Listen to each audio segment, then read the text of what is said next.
말씀은 마태복음 5장 27절에서 32절까지의 말씀입니다. 마태복음 5장 27절에서 32절까지의 말씀을 제가 봉독하겠습니다. 마태복음 5장 27절에서 32절까지의 말씀입니다. 또 간음하지 말라 하였다는 것을 너희가 들었으나 나는 너희에게 이르노니 음욕을 품고 여자를 보는 자마다 마음에 이미 간음하였느니라. 만일 내 오른 눈이 너로 실족하게 하거든 빼어 내버리라. 내 백체 중 하나가 없어지고 온몸이 지옥에 던져지지 않는 것이 유익하며, 또한 만일 내 오른손이 너로 실족하게 하거든 찍어내버리라. 내 백체 중 하나가 없어지고 온몸이 지옥에 던져지지 않는 것이 유익하니라. 또 일러스되 누구든지 아내를 버리려 하거든 이혼 정서를 줄 것이라 하였으나 나는 너희에게 이르노니 누구든지 음행한 이유 없이 아내를 버리면 이는 그로 간음하게 하며, 또 누구든지 버림받은 여자에게 장가 드는 자도 간음함이니라. 아멘. 열왕기상 10장에 보면 솔로몬 왕을 방문한 에디오피아 여왕에 대한 기록이 있습니다.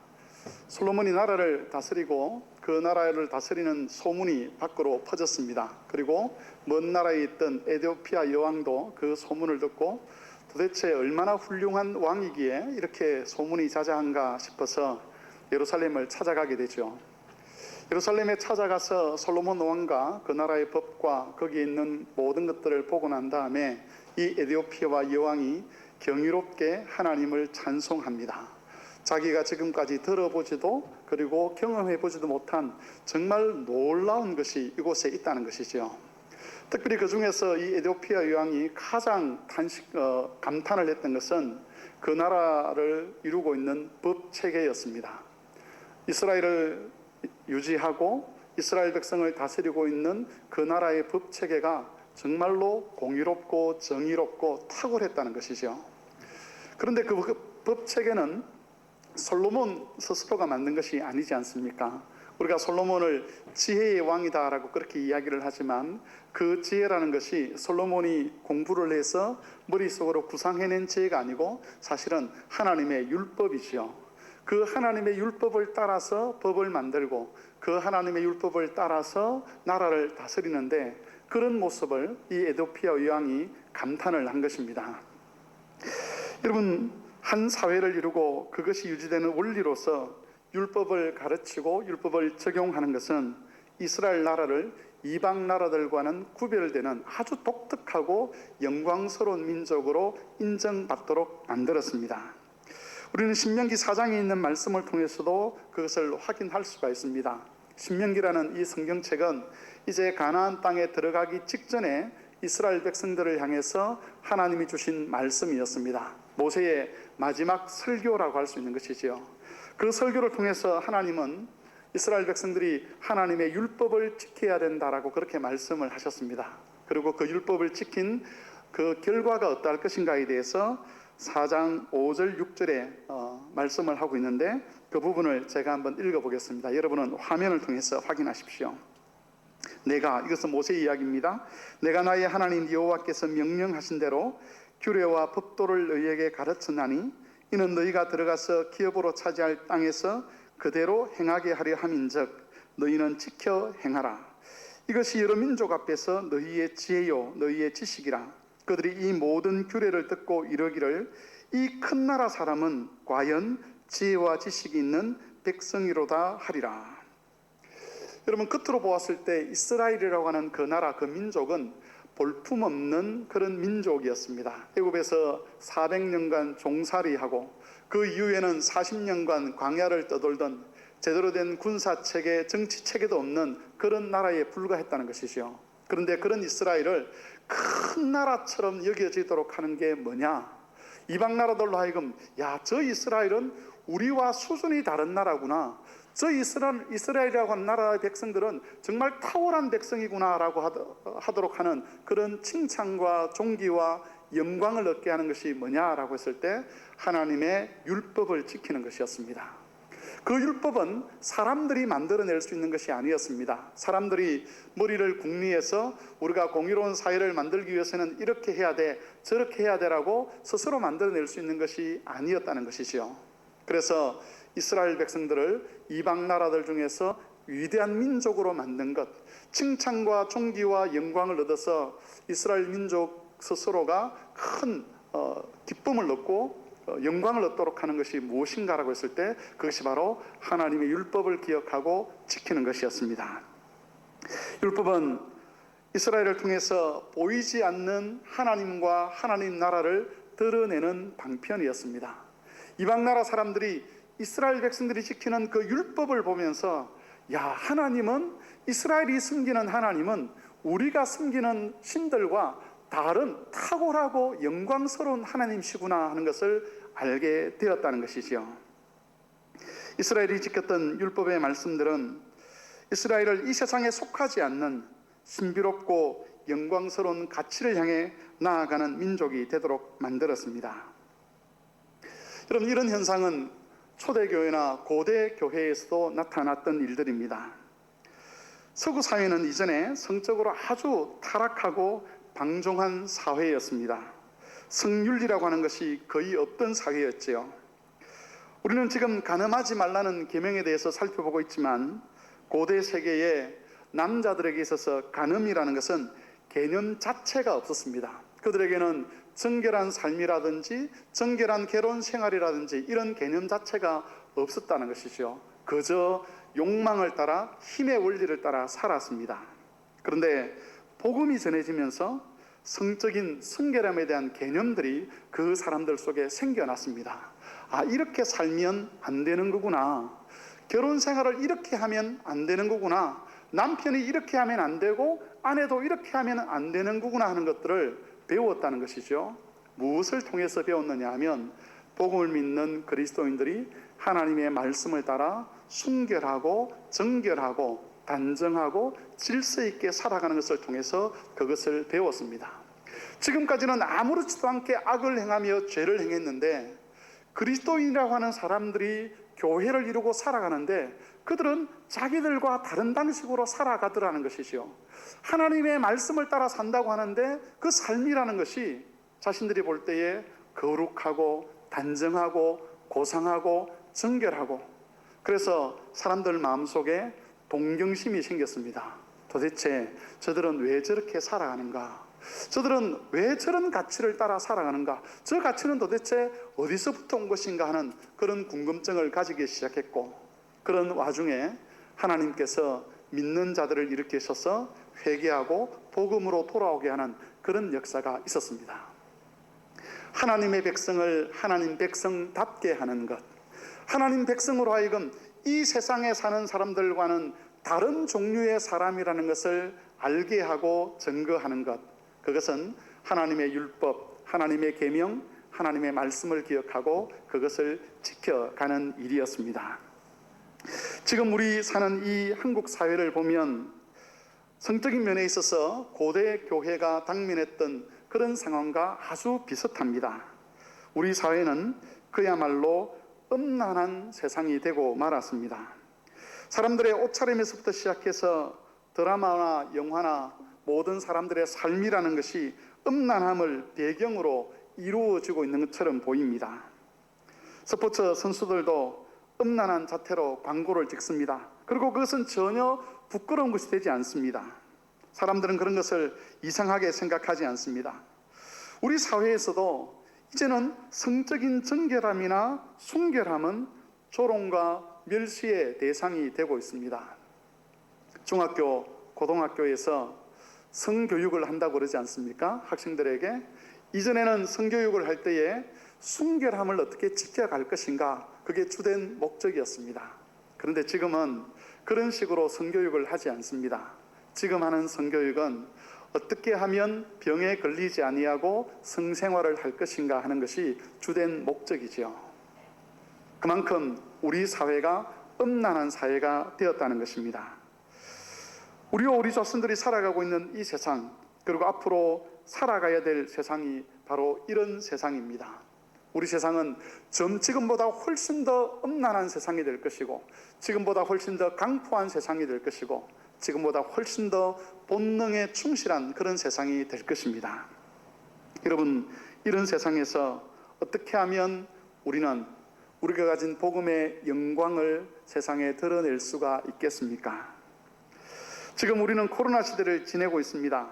이 현상이 앞으로 얼마나 더 갈지는 잘 모르겠습니다. 분명한 것은 코로나 때문에 세상이 많이 달라졌다는 것이죠. 좋게 달라진 것이 아니라 사실은 좋지 않게 나쁜 방향으로 세상이 달라졌습니다.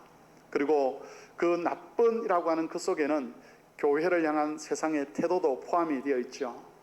코로나 때문에 교회는 직접적으로 간접적으로 피해를 많이 받았습니다. 치명적인 위해를 받은 것이죠. 그래서 코로나 이전보다 코로나 이후에 세상은 복음을 더 조롱할 것이고 교회를 더 멸시할 것입니다. 여러분, 이런 세상 속에서 무엇을 하면 교회가 하나님이 원하시는 자리를 지켜가면서 다시 세상에 복음의 영광의 빛을 비추는 역할을 할 수가 있겠습니까? 어떻게 교회는 잃어버린 존귀함을 다시 찾을 수가 있겠습니까? 작년에 2020년에 2021년을 준비하면서 이런 상황 속에서 도대체 교회는 무엇을 해야 될까? 세상으로부터 일방적으로 당하지 않습니까? 물론 우리가 잘못한 것들도 있겠지요. 그런데 세상의 지식인들이라고 하는 사람들, 그런 사람들이, 지도자라고 하는 사람들이 교묘하게 교회의 약점들을 부각시키면서 더 이상 교회의 이야기를 들을 필요가 없다라고 사회 분위기를 조장한 것도 역시 사실입니다. 그래서 교회가 추구하는 거룩함이라든지 정결함이라든지 이런 것들이 세상에 힘을 얻지 못하도록 하고, 그 사이에 음란하고 강포한 세상의 문화들을 확산시키려 했다는 것입니다. 여러분, 이런 세상 속에서 우리는 어떻게 살아야 하겠습니까? 고민했던 것이 바로 그런 부분입니다. 어떻게 교회는 다시 영광을 회복할 수 있을까? 그리고 기도하던 중에, 말씀을 연구하던 중에 이런 말씀들을 보게 된 것이죠. 이스라엘 백성을 영화롭게 했던 것, 고대 사회의 그 타락했던 세상 속에서 교회가 영광스럽게 빛났던 것, 그것은 바로 하나님의 말씀을 지키고 순종하는 것이었습니다. 그래서 코로나 시대에 우리가 살아가야 될 삶의 원칙이 무엇인가를 다시 확인하고자 하는 그런 의미에서 십계명 말씀을 설교해야겠다고 그렇게 결정을 하고, 올해 들어서 기회가 있을 때마다 우리가 십계명 말씀을 살펴보고 있는 것입니다. 여러분, 하나님의 대답은 의외로 간단합니다. 율법을 지키라는 것이죠. 하나님의 규례를 지키라는 겁니다. 하나님의 말씀을 따르라는 것입니다. 왜냐하면 이것은 세상 사람들이 생각할 수 없는 고상한 하늘의 지혜이기 때문에 그렇습니다. 그래서 우리가 하늘의 지혜, 하늘의 말씀을 따라 살아가게 될 때에 세상은 우리를 보면서 자신들에게는 없는 하늘의 영광스러운 모습을 보게 되고, 고대 사람들이 그랬던 것처럼 교회의 그리스도인들이 살아가는, 하나님의 백성들이 살아가는 그 삶의 고귀함들, 영광스러움들을 보고 동경하게 되고 복음의 그 빛 아래 들어오고자 하는 그런 욕망을 가지게 되는 것입니다. 성도 여러분, 코로나를 준비하면서 다른 일들을 코로나 이후를 준비하면서 다른 일들을 우리가 계획할 수도 있을 것입니다. 물론 그런 일들은 아주 중요하지요. 그런데 그런 모든 변화들이 헛되지 않도록 하려고 하면 다른 무엇보다도 우리가 하나님의 율법을 기억하고 하나님의 규례를 기억하고 하나님의 말씀을 기억하고 그것을 지켜가는 일을 해야만 합니다. 복음의 가치는 우리가 세상이 생각할 수 없는, 또는 세상이 혐오하는 하나님의 법을 지키는 것을 통해서만 세상에 드러날 수가 있습니다. 그러므로 모든 성도들이 이 위대한 사명을 마음에 새기시기를 바랍니다. 나는 나이가 많아서 더 이상 복음을 위해서, 교회를 위해서 헌신할 수 있는 것이 없어라고 결정 내리지 마시라는 겁니다. 하나님의 계명을 기억하고 그 계명에 순종하는 것, 그것은 다른 무엇보다도 복음을 위한 일이고 교회를 위해서 헌신하는 일입니다. 모든 성도들이 이 헌신에 동참함으로 다시 한번 이 타락한 세상 속에서 복음의 영광이 빛나도록 하는 일에 참여하는 그런 삶을 살아가시기를 바랍니다.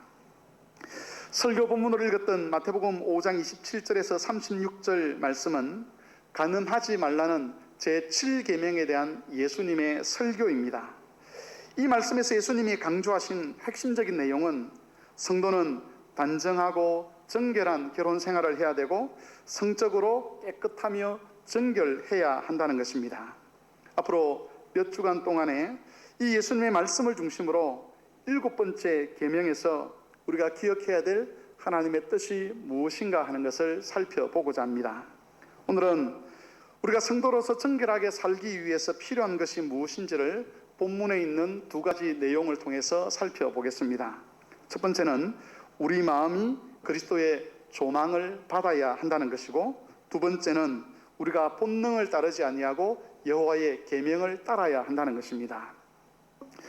첫 번째로 우리가 경건하게 살기 위해서는 우리 마음이 그리스도의 조명 또는 조망을 받아야만 합니다. 유대인들은 간음하지 말라는 계명을 다른 계명들과 마찬가지로 외적인 죄를 짓지 않으면 된다라고 그렇게 이해를 했습니다. 하지만 예수님은 다르게 말씀하셨지요. 27절 28절입니다. 또 간음하지 말라 하였다는 것을 너희가 들었으나 나는 너희에게 이르노니 음욕을 품고 여인을 보는 자마다 마음에 이미 간음하였느니라.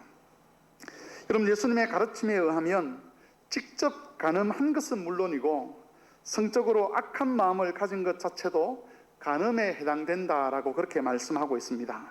동시에 사람이 음란한 목적을 가지고 행하는 모든 일들도 간음에 해당되는 것이지요. 7번째 계명을 어기는 겁니다. 우리 시대로 예를 들어본다면 음란한 마음을 가지고 남자와 여자를 바라보는 것, 음란한 마음을 가지고 여자 사진이나 남자 사진이나 영상을 보는 것, 이런 것들이 다 간음죄에 해당되는 것이죠. 나아가서 외설적인 글들을 즐기는 것들도 간음에 해당되는 것입니다. 다음에 살펴보겠지만 이런 것 외에도 결혼 생활에 신실하지 못한 것, 또 성경의 가르침을 따라 남편을 대우하지 아니하고 아내를 대우하지 않는 것도 다 7번째 계명을 어기는 일이 되는 것입니다. 사실 유대인들의 기준에 따르면 여기 있는 거의 모든 분들은 간음죄를 저지르지 않는 사람이라고 할 수가 있습니다. 이미 이전에 제대로 된 삶을 살지 못하다가 회개하고 난 이후에 하나님 앞에 성실하게 살아가는 그런 분들이 대부분들이기 때문에 하나님 유대인들의 기준을 가지고 본다면 당신은 간음죄를 저지른 사람이야, 그렇게 말할 수 있는 사람이 우리 중에 거의 없습니다.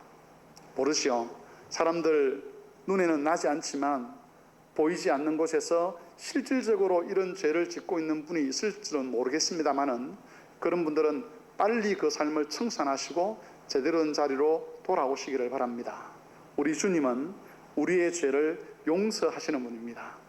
작은 죄만 용서하는 것이 아니라 큰 죄라도, 직접적인 간음죄를 저질렀다 할지라도 진심으로 회개하고 돌아와서 그 삶을 청산하게 되면 오늘 선포된 말씀 있죠. 누구든지 그리스도 안에 있으면 새로운 피조물이라. 이전 것은 지나갔으니 보라 새 것이 되었도다. 그리스도는 얼마든지 우리를 용납하시고 새롭게 하실 수 있는 분입니다. 그러므로 혹 지금 그런 죄를 짓고 있는 분이 계시다면 그런 분들은 회개하고 돌아오셔서 새 사람의 삶을 살아가시기를 바랍니다. 그러면 더 이상 그 죄에 대한 책임을 그리스도께서 묻지 아니하시고 받아주시며 영광스러운 삶을 살아갈 수 있도록 은혜를 베풀어 주실 것입니다. 어쨌든 우리 대부분은 유대인들의 기준에 의하면 간음을 행한 자들이 아닙니다. 하지만 예수님의 말씀 앞에 서면 사실은 부담스러워지고 그리스도의 말씀에서 멀어지고 싶은 것이 우리의 속 사람의 모습입니다. 다른 사람들은 내 안에 무엇이 들어있는지를 잘 모릅니다. 사람은 겉으로 드러난 것만 가지고 사람을 판단을 합니다. 여러분도 마찬가지일 겁니다. 제가 이 자리에서 또는 우리 목사님들이 이 자리에서 거룩한 설교를 하고 여러분이 들었을 때 정말 탁월하게 하나님 말씀을 전한다 그렇게 하는 그런 설교를 제가 하고 있다 그러면 대부분의 여러분들은 우리 목사님은 거룩한 분일 거야 라고 그렇게 생각을 합니다. 왜냐하면 사람은 그 모양만 가지고 판단하기 때문에 그렇습니다. 그래서 우리는 다른 사람을 속이기도 하고 다른 사람에게 속기도 하죠. 겉모양만 잘 꾸미고 겉으로 거룩한 모양들만 잘 갖추면 사람들은 우리를 거룩한 사람이라고 인정을 합니다. 그리고 우리는 그런 판단을 받아들이면서 혹 내 속에 좀 부족한 것이 있어도 나는 괜찮은 사람이라고 스스로 위로를 하는 경우들도 많습니다. 하지만 외적인 정결함이나 외적인 거룩함만 가지고는 예수님의 판단을 피해갈 수가 없습니다. 예수님은 겉만 보시지 아니하고 우리 마음도 감찰하십니다. 마음을 보시면서 우리 원래 의도가 무엇인지, 우리의 머릿속을 채우고 있는 것이 무엇인지를 예수님이 다 아신다는 것이죠. 그래서 예수님 앞에 서면 불편해지는 겁니다. 예수님 앞에 서면 실패가 자꾸 생각이 나는 겁니다. 이것도 사람들은 모르지만 내가 지난주에 이렇게 살았는데, 내가 지난주에 이런 생각을 했는데 예수님은 아실 거란 말이지, 이런 생각을 하면 불편해지는 것이지요. 제가 학생 때 성경 공부를 가르치던 교육자가 한 분 계셨는데 그분이 그런 표현을 하셨습니다. 네가 얼마나 죄인인가를 알고 싶으면 이런 상상을 한번 해보면 될 것이다 그러시더라고요. 어떤 상상이냐면, 제가 그때 진주에서 살았습니다. 진주 시민들이 다 볼 수 있는 높은 산에 너 혼자 올라가고, 그리고 그 옆에 진주 시민들이 다 볼 수 있는, 너의 부모님도 볼 수 있고 네가 좋아하는 여자친구도 볼 수 있고 너의 동생들 그리고 교인들이 다 볼 수 있는 큰 화면이 거기 있고, 그래서 네가 거기 옆에 서면 아침에 일어나서부터 저녁에 잠자리에 들기까지, 아니 꿈속에서 어떤 꿈을 꿨는지가 다 영상으로 표시가 된다면 너는 거기에 얼마나 서 있을 수 있겠느냐, 이런 질문을 하셨습니다. 여러분, 누군가가 그런 드라마 같은 데 보면 그런 이야기가 있지 않습니까? 다른 사람의 생각을 들을 수 있는 사람들. 만일 누군가가 지금 내 생각, 내가 어떤 일을 하고 어떻게 지내왔는지를 나 외에는 알 수 없는, 혼자 있을 때 내가 어떻게 시간을 보내는지를 아는 사람이 있다면, 아니 그것이 화면에 다 나타난다면 여러분은 그 앞에 얼마나 오랫동안 서 있을 수 있겠습니까? 불편해지시오. 도망치고 싶을 겁니다. 예수님 앞에 선다는 것은 바로 그런 겁니다. 예수님께서 우리의 마음을 조망하시면, 조망이라는 것은 빛을 비추는 거죠. 숨겨져 있는 것, 가려져 있는 것을 덜추어내는 겁니다. 우리의 속 사람 안에 있는 약한 마음들이 악한 마음으로 그냥 다 폭로되는 것이 아니고 사실은 다른 것으로 포장이 되어 있습니다. 그래서 사실은 우리가 악하다는 것을 우리 자신도 모를 때가 많지요. 그래서 예수님께서 조망하시는 그 빛이 아니면 우리는 우리가 죄인인 것을 잘 모릅니다. 우리가 음란하다는 것을 잘 모른다는 것이죠. 그래서 항상 다른 사람과 나의 외적인 것을 가지고 비교하다가 나보다 좀 못한 사람이 있다 그러면 그것 사람을 향해서 비난하는 것이죠. 성도 여러분, 뿐만 아니라 그리스도 이 조망의 빛이 없으면 죄에 대한 감각도 사라지게 됩니다. 실제로 여러분, 많은 그리스도인들이 텔레비전에서 야한 춤을 추는 그런 춤을 추는 장면들을 보면서도 그것이 간음에 해당한다는 것을 알지 못합니다. 텔레비전을 켜면 젊은 남자들이 나와서 이렇게 야한 춤들을 추지 않습니까? 그건 18세 관람가도 아닙니다. 누구나 시청할 수 있는 것이지요. 초등학생들도 시청할 수 있습니다. 그런데 그런 춤을 보면서 우리는 그게 아무런 문제가 되지 않는다고 보는 것이죠. 죄에 대한 감각, 음란함에 대한 감각이 사라진 겁니다. 그런데 여러분, 이런 죄를 덜추어내는 분이 바로 우리 예수님입니다.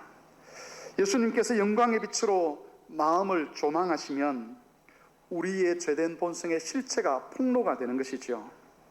누구든지 하나님의 뜻을 따라 7계명에 순종하고자 한다면 경건 생활을 통해서 자신을 그리스도 앞에 세워야 합니다. 우리에게 왜 경건 생활이 필요합니까? 나는 오늘 성경을 몇 장 읽었고 기도를 몇 시간 했고 그걸 자랑하기 위해서 필요한 것이 아니지 않습니까? 경건 생활이라는 것은 우리의 마음을 감찰하시는 예수님 앞에 우리 자신을 세우는 일입니다. 예수님은 우리가 기도하는 중에, 우리가 말씀을 묵상하는 중에 우리 마음을 조망할 빛을 비추어 주십니다. 예수님이 비추는 이 빛이 없으면 우리 마음을 살필 수가 없는 것이지요. 마음에 있는 죄들은 가려져 있고 숨겨져 있기 때문에 예수님이 비추는 그 빛을 통해서만 우리가 죄를 깨달을 수 있고 우리의 죄를 회개할 수 있고 하나님께로 나아갈 수가 있는 겁니다. 그런 면에서 여러분, 이런 말을 할 수가 있을 것 같습니다. 경건의 모양이 없으면 경건의 능력도 없다. 경건의 모양이 없으면 경건의 능력도 없다. 물론 여기서 말하는 경건의 모양이라는 것은 기도하는 것, 말씀을 묵상하는 것, 이런 것들입니다. 이런 것들을 통해서 예수님께서 우리 마음을 조망하시기 때문에 이런 경건의 모양이 없다면 우리는 결코 경건의 능력이 있는 자리로 나아갈 수가 없는 것이지요. 그러므로 정말 우리가 정결한 성도가 되고자 한다면, 깨끗한 성도가 되고자 한다면 말씀과 기도에 힘을 써야만 합니다. 우리의 골방을 만들어야 하는 것이죠. 예수님께서 우리의 마음을 조망할 수 있도록, 우리의 영적 실체를 깨닫게 하실 수 있도록 기도하고 말씀을 묵상해야 되고, 만일 그런 것이 없다면 우리는 절대 자기가 죄인인 것을 깨닫지 못합니다. 혹 하나님께서 깨닫게 하셔도 그 깨달음을 지켜갈 수가 없는 것입니다.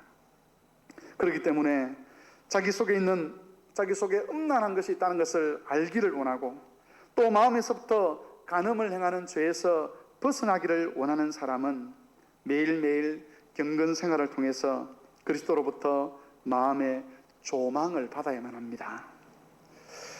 만일 여러분의 가정에서나 직장에서나 골방을 만드는 것이 어렵다면 여러분 교회 건물을 이용하셔서라도 꼭 하나님 그리스도 앞에서 여러분의 마음이 조망받을 수 있도록 하시기를 바랍니다. 그리스도의 빛이 우리 마음을 살필 수 있도록 하나님 그리스도 앞으로 나아가시기를 바랍니다.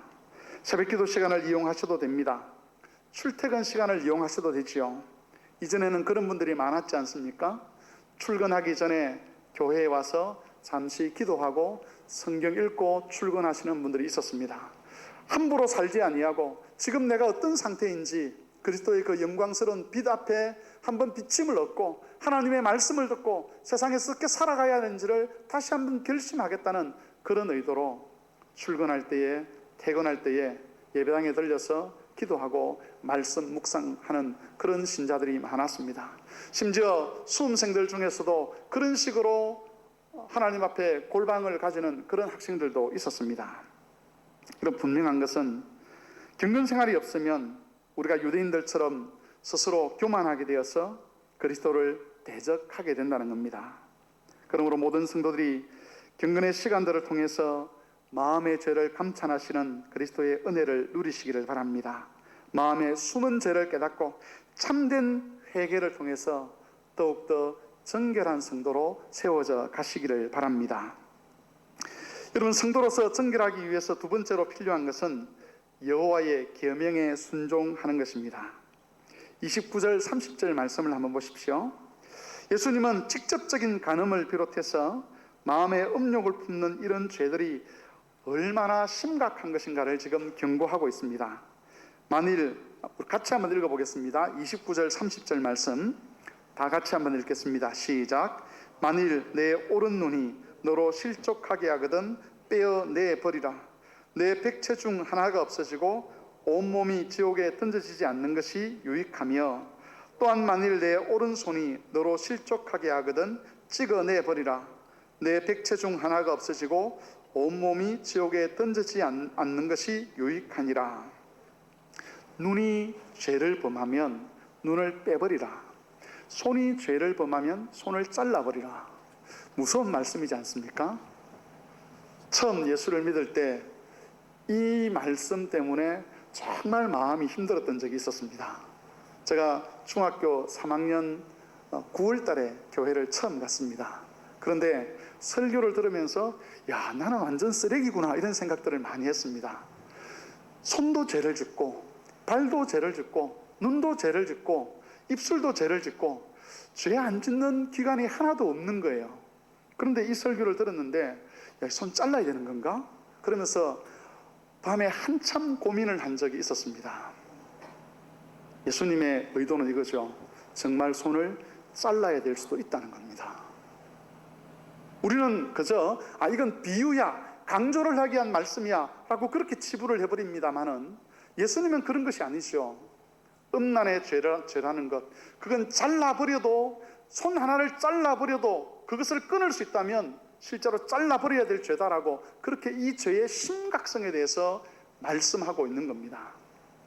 그렇다고 오늘 정회에 가셔서 눈을 떼거나 손을 자르거나 그런 분은 없으시기를 바랍니다. 경고하시는 것이죠.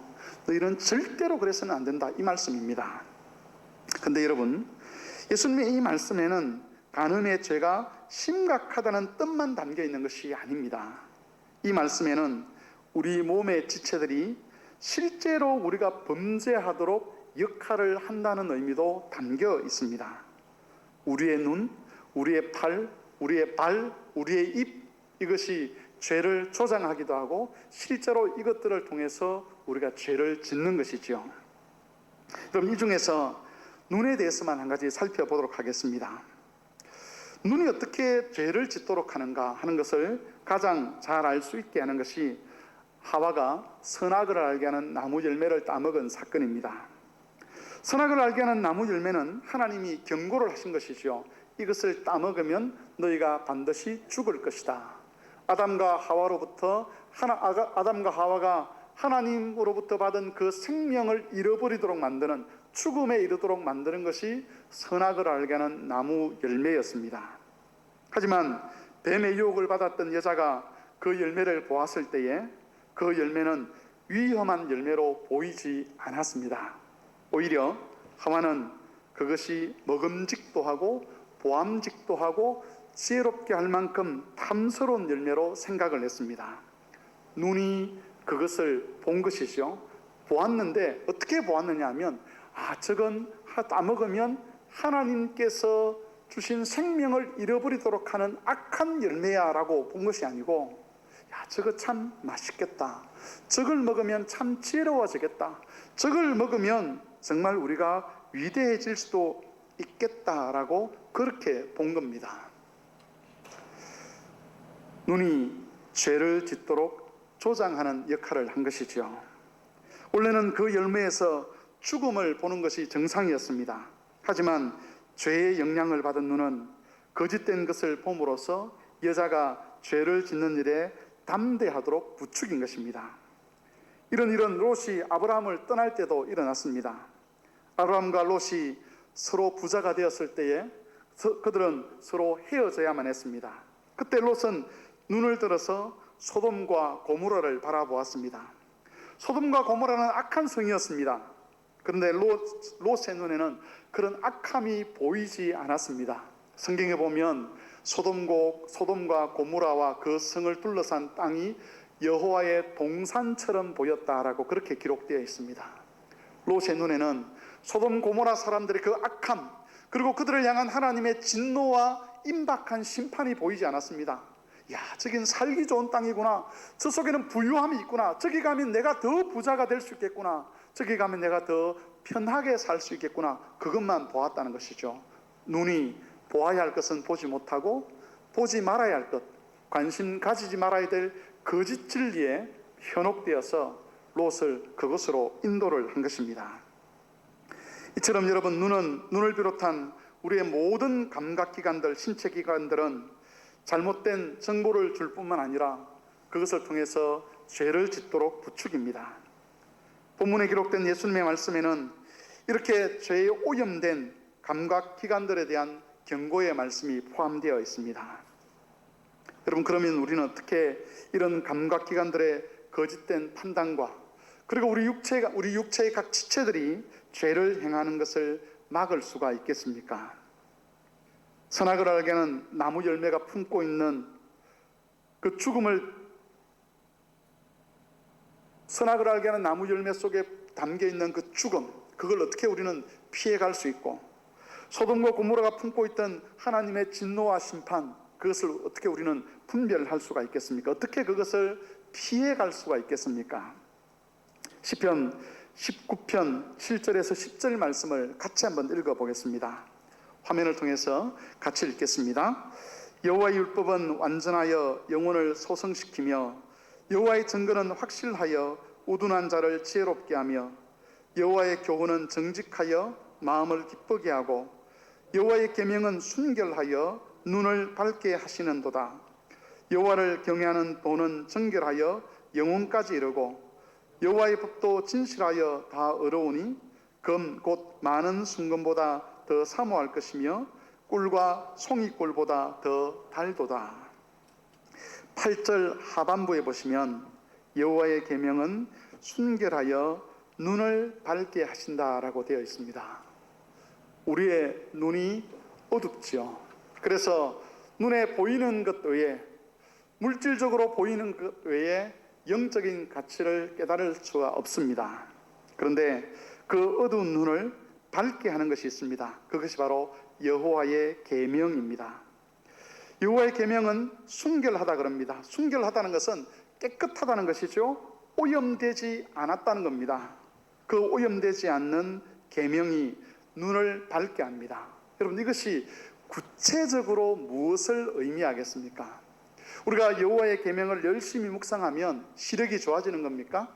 아니면 보이지 않는 영적인 현상들이 눈에 보이게 됩니까? 예를 들어서 천사를 우리가 볼 수 있게 되는 겁니까? 아니면 지금 하나님을 직접 볼 수 있게 되는 것입니까?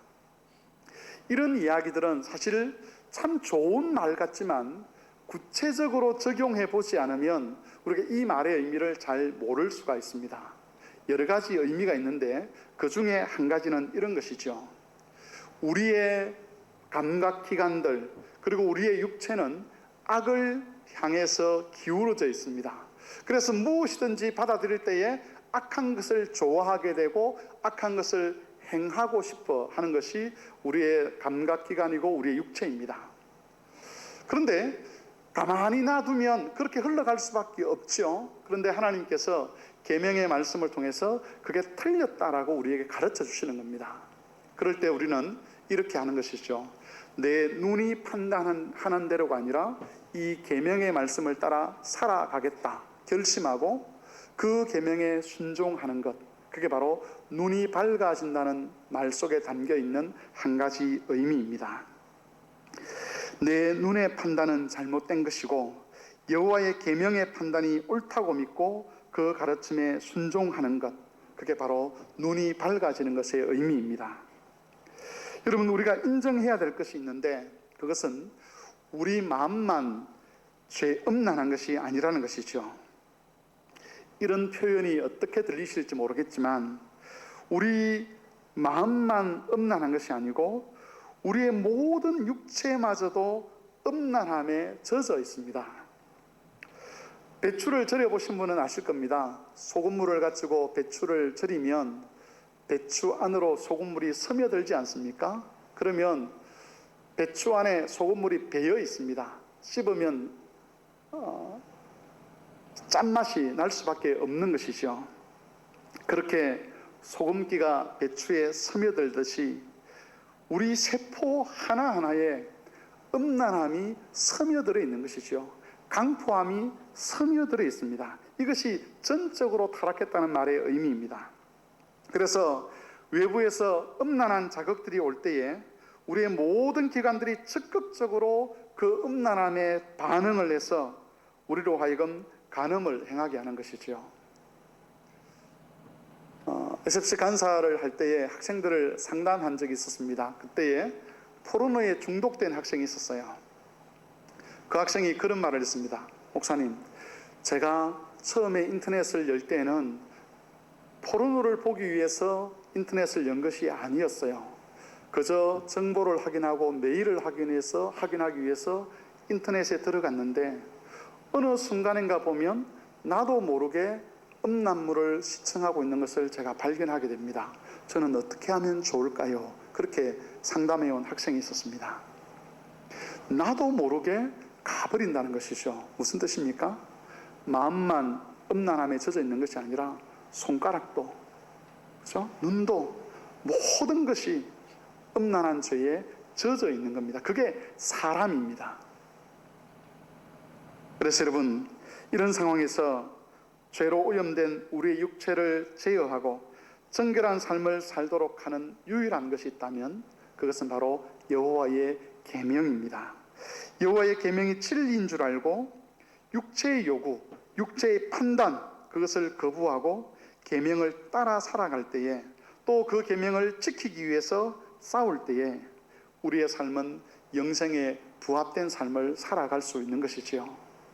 우리의 눈이 거짓 정보를 가져다 주고 우리의 기관들이 악한 일을 행하고자 할 때에 그것을 제어할 수 있는 것, 그것은 하나님의 말씀, 여호와의 뜻이 무엇인가를 확인하고 억지로라도 그 계명에 순종하기 위해서 애쓰는 것, 그게 바로 죄를 이기는 방법이라는 것입니다. 말씀을 정리하겠습니다.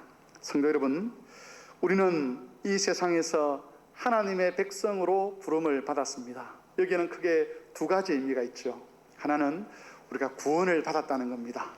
이 세상은 하나님의 심판을 받게 될 것이지만 우리는 하나님으로부터 영생과 복을 얻은 자가 되었다는 것이, 부름받았다는 것이 가지고 있는 첫 번째 의미입니다. 그리고 두 번째 의미는 우리는 이제 하나님을 세상에 드러내는 하나님의 대사들이 되었습니다. 하나님을 세상에 설명하는 사람으로 살아가야 한다는 것이지요.